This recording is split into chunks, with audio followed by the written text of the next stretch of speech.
I am John Beadle. I am a tinkerer.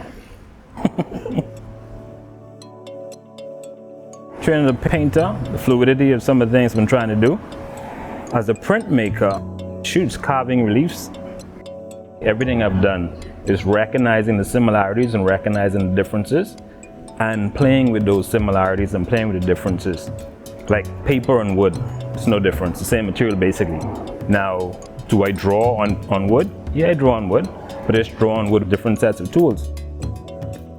These ones I'm doing right now, I see them as drawing, but drawing in the sense that if you're on paper, you're adding something. These, you're taking away. Same way you do it in reductive printmaking. The form and shape belong to the space I live in. If people are familiar with my work, they'd see some of these forms and some of these shapes creeping in and out every so often, from the paintings to the more sculptural works or the three-dimensional sculpture work to the relief ones. I've always been intrigued by lines, and when a line gets big enough, then it becomes ground. I may leave some space where you recognize wood as wood, where you recognize the texture of the wood or even the grain pattern of the wood. Like those where I could say, yeah, to some extent, but any mark I make, no, it doesn't belong to the wood itself, it belongs to drawing. Exhibition Nature Line, while people think that was a departure, it wasn't.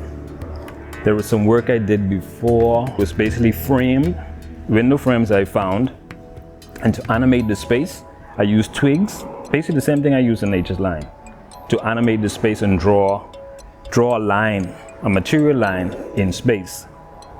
So I borrowed from that to inform Nature's Line.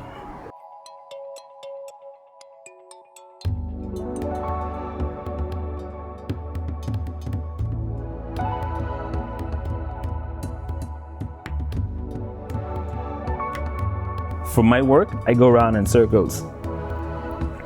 Something may inform me. I have a sketchbooks that I feel, oh shoot, I'm thinking about this thing, or a sketch may touch on something I touched on 12 years ago. I go back to the sketch to see it may inform the work. And when it does, it's interesting for me. And it's not like I'm going back to it. It's like, yeah, I've been here before, and this will remind me of something, so let me flesh this out some more. I struggle with calling myself an artist. I think when people call themselves artists, it kind of is an egocentric kind of thing. I have a friend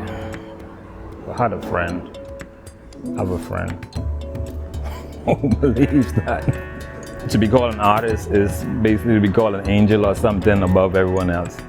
And I don't agree with that. Everyone has a creative side of them.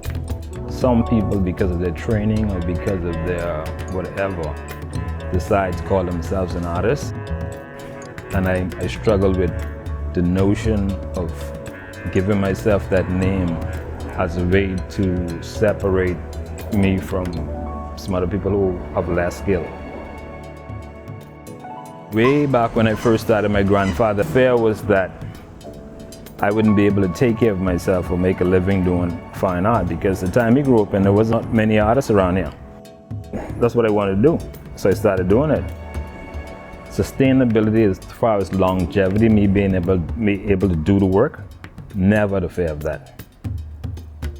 I take an eye and I stretch as far as possible. I know full well that I'm not going to reach the end, but I know I have a lot of material to work with. And there's not only one subject. People ask me what my work is about, and I think is tiresome, and I think it's lazy for people to ask that, because they don't want to engage the work. They'd rather have a text or me saying it or someone explaining the work to them. Sometimes I have difficult conversations with people who aren't artists, that expect the answer, or expect you to answer in a way that makes them feel comfortable or recognize that you're a different kind of person. But my work is, I feel like there are many themes in them, so I may decide to pull one out and stretch that thread, and then pull the next one out for the next series of work and pull it and stretch that thread. So I've never been deficient in ideas.